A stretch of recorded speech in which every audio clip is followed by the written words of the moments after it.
I am S के Mishra and I welcome you. आज मैं आपके लिए फिगर्स ऑफ स्पीच, अंग्रेजी के अलंकार, और मैं साथ में उनकी हिंदी भी दी है, परिभाषित भी किया है, और एक फार्मूला जो मैंने ही बनाया है वो दिया है। शैम्पू, शैम्पू के आधार पर ही मैंने ये सब कुछ लिखा भी है। शैम्पू एक ऐसा शब्द है जो एक फार्मूला है जिससे साथ के साथ, वैसे होते बहुत सारे हैं अलंकार, होते बहुत सारे हैं अंग्रेजी के लिए, लेकिन सात ही आपके काम के, इसलिए मैंने सात ही दिए हैं। शैम्पू फार्मूला है, ये आगे लिख दिया है मैंने। फिगर्स ऑफ स्पीच, हिंदी में अलंकार कहते हैं। अलंकार क्या चीज होती है? शब्दों को इस तरीके से बोलना और शब्द जोड़ करके जिससे वो सुंदर लगने लगे। जैसे एक शरीर कपड़े पहन करके सुंदर सुंदर, गहने पहन करके सुंदर लगने लगता है, इसी प्रकार शब्दों को, अपने सेंटेंसेस को और प्रभावी बनाने के लिए अलंकार का इस्तेमाल किया जाता है। देखें कितने प्रकार के हैं और क्या है उनके नाम, इन्हीं के आधार पर हैं। देख लीजिए, सिमिली, एस से सिमिली, एच से हाइपरबोल, देख लीजिए इसी के आधार पर लिखे भी हैं मैंने। ए से एपोस्ट्रॉफी, एम से मेटाफर, पी से पर्सोनिफिकेशन, ओ से ऑक्सीमोरन और ओनोमेटोपिया। ओनोमेटोपिया। अब देखें सबसे पहला सिमिली, आपको बिल्कुल समझ में आ जाएंगे, कुछ करने की जरूरत नहीं है, साथ के साथ चुटकियों में याद हो जाएंगे, उदाहरण सहित याद हो जाएंगे। और सारी बात यह है कि कोई चीज जब एक बार समझ में आती है तो वो निकलती रही दिमाग से। ये भी आपके दिमाग से कभी निकल नहीं सकते, मेरी गारंटी है। देखें सिमिली, पहला देखें, जब दो भिन्न भिन्न वस्तुओं की तुलना की जाती है, दो अलग अलग वस्तुओं की तुलना की जाती है, जैसे इंसान की इंसान से तुलना नहीं की जा सकती। जैसे मैं अपने आप को सलमान खान से तुलना कर रहा हूं तो वो सिमिली नहीं होगा, अलग वस्तु से तुलना की जाती है। जैसे किसी लड़की की तुलना खूबसूरत गुलाब से की जाती है, तो हेमा मालिनी से की जाएगी तो सही नहीं है, तो उपमा नहीं होगा, उपमा इसकी हिंदी होती है, सिमिली नहीं होगा। और खास बात यह है कि इसमें लाइक और एज और सो, इन शब्दों का प्रयोग होता है सिमिली में। देखें उपमा का उदाहरण, सिमिली का उदाहरण, life is like a dream, स्वप्न के समान है, जीवन स्वप्न के समान है। ध्यान रहे, लाइक लगा हुआ है इसमें। अब देखें, she is as beautiful as a rose, वो एक गुलाब की तरह सुंदर है। एज शब्द का इस्तेमाल किया है, एक नहीं दो बार है, तो ये निश्चित रूप से इसमें लाइक और एज का इस्तेमाल हुआ है, तो आप आंख मीच के लिख सकते हैं कि ये सिमिली है। अब देखें दूसरा मैं उदाहरण देता हूं मेटाफर का। अब मैं हाइपरबोल नहीं ले रहा, मेटाफर ले रहा हूं, क्योंकि ये इससे बहुत मिलता जुलता है। डिफरेंस आपको दोनों में पता लग जाएगा तो आपके लिए हलवा हो जाएगा। देखें मेटाफर, इसको रूपक अलंकार कहते हैं। यह अलंकार सिमिली के समान ही होता है, परंतु इसमें लाइक एज सो का इस्तेमाल होता है, लेकिन इसमें नहीं होता है। लाइक एज और सो का यूज नहीं होता है, केवल इतना ही अंतर है। उदाहरण के तौर पर भी देख लें, life is like a dream, इसमें लिखा है उपमा में, सिमिली में, लेकिन इसमें क्या है, लाइफ इज ए ड्रीम, सीधे कह दिया जाता है जीवन एक स्वप्न है, स्वप्न के समान नहीं, स्वप्न है।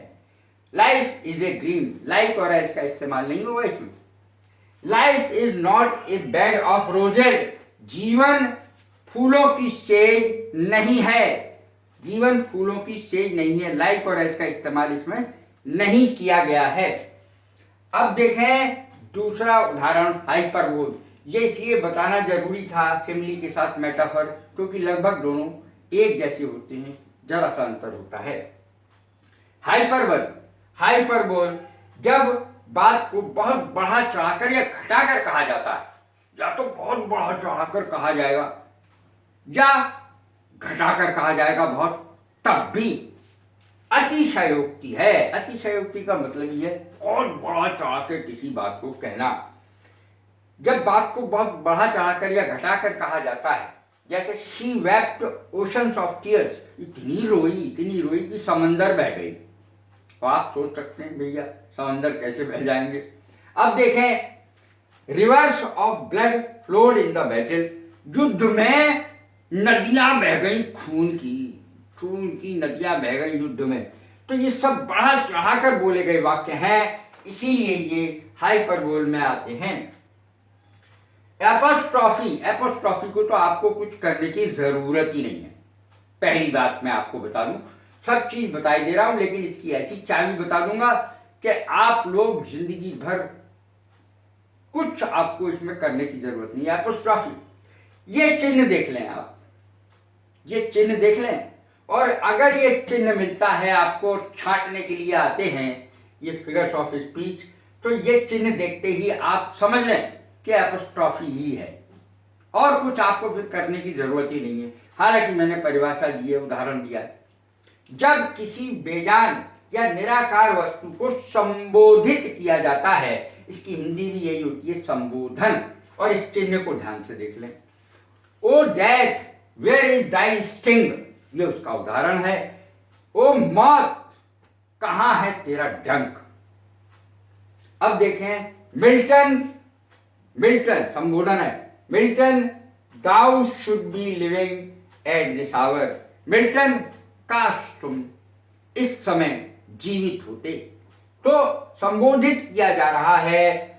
जब किसी बेजान या निराकार वस्तु को संबोधित किया जाता है, तब डेथ जो है, मौत को संबोधित किया जा रहा है, वो निराकार है। और मिल्टन जो जीवित नहीं है।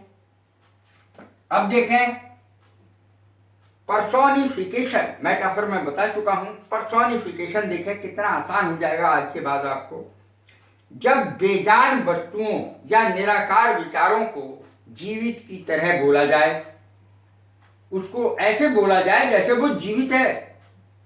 बेजान वस्तुओं को, निराकार विचारों को, जैसे opportunity knocks at your door but once, अवसर आपके दरवाजे को जिंदगी में केवल एक बार खटखटाता है। तो दरवाजा तो अवसर खटखटाने आएगा नहीं, वो तो निराकार है, वो तो सजीव है नहीं जो आके दरवाजा खटखटाएगा। Opportunity knocks at your door but once, अवसर आपका दरवाजा केवल एक बार खटखटाता है, बार बार नहीं। तो ये तो इसकी हिंदी हो गई। अब देखें, experience is the best teacher, अनुभव कोई व्यक्ति तो है नहीं, और बताया जा रहा है इसमें कि अनुभव सबसे अच्छा टीचर है, सबसे अच्छा अध्यापक है अनुभव। तो अनुभव निराकार है, उसका तो कोई आकार है नहीं, और उसको सबसे अच्छा टीचर बताया जा रहा है। अर्थात ये पर्सोनिफिकेशन है, व्यक्तिकरण, मानवीकरण इसकी हिंदी होती है। मानव बना दिया गया उसे, जैसे मानव की तरह इस्तेमाल किया गया, जीवित की तरह इस्तेमाल किया गया। Opportunity knocks at your door but once, experience is the best teacher. अब देखें, ऑक्सीमोरन बहुत आसान होता है। देखें, जब एक ही वस्तु के दो विपरीत लक्षण एक साथ बताए जाते हैं, एक ही वस्तु के, जब एक ही वस्तु के दो विपरीत गुण दिखाए जाते हैं एक साथ, जैसे अब देखें, जीवन कड़वा मीठा होता है। Life is bitter and sweet, bitter माने कड़वा, स्वीट माने मीठा। कोई भी चीज मीठी और कड़वी एक साथ कैसे हो सकती है, दो विपरीत विरोधी बातें हो गई। तो जब दो इतनी विरोधी बातें एक साथ कही जाए किसी चीज के बारे में, तो निश्चित ही वो ऑक्सीमोरन होगा। इसका अर्थ है विरोधाभास। लाइफ इज बिटर स्वीट, पहला उदाहरण। He is on an innocent criminal, वो एक मासूम अपराधी है। मासूम नहीं हो सकता, अपराधी है तो मासूम नहीं हो सकता, मासूम है तो अपराधी नहीं हो सकता। दो चीजें एक साथ कैसे हो जाएंगी। He is an innocent criminal, वो एक मासूम अपराधी है। तो दो अलग अलग चीजें हो गई बिल्कुल। तो यहाँ पर निश्चित रूप से ऑक्सीमोरन हो गया।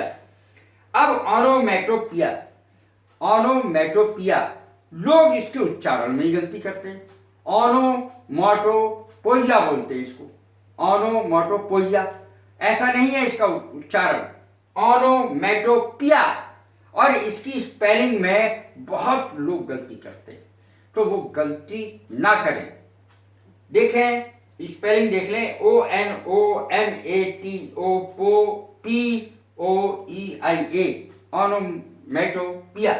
जब शब्दों की ध्वनि से अर्थ का पता लग जाए, जब शब्दों की ध्वनि से ही अर्थ का पता लग जाए। अब जैसे मान लिया अंधेरे में सांप फुंकार रहा है, तो आप फौरन पता लगा लेंगे कि अरे सांप है, उसके फुंकारने से पता लग जाएगा आपको सांप है।